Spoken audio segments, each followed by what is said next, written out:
Parce que j'avais hâte d'avoir des nouvelles. C'était stressant. Puis en plus, quand j'ai appelé puis qu'ils m'ont dit... Dimanche soir, Réjeanne Robichaud découvre son fils étendu au sol avec des douleurs à la poitrine. L'ambulance le transporte vers l'urgence de Campbellton. Elle demande pourtant qu'il soit dirigé vers Maria, mais les ambulanciers refusent et doivent suivre la directive du 6.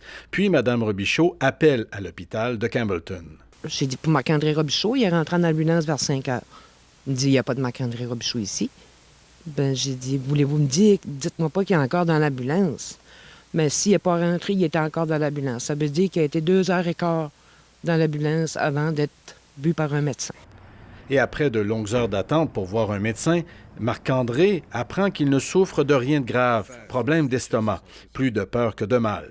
Voilà, après ça, j'ai rentré 2h15 après. Ils m'ont pris des tests, puis tout ça. Il fallait que j'attende. Je pouvais pas débarquer de l'ambulance. J'attendais. Les infirmières, ils n'avaient pas le temps, ça était trop occupé. J'avais des douleurs ici.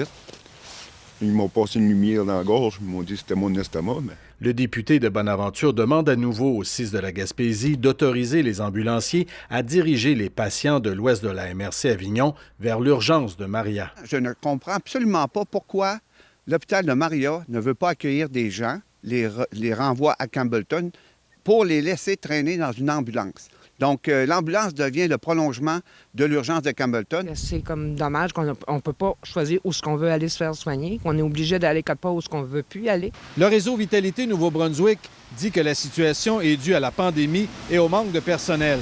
De son côté, le 6 ne commente pas de cas particuliers. Ici Pierre Cotton, Radio-Canada, dans la baie des Chaleurs. Ici Gaspésie, les îles de la Madeleine.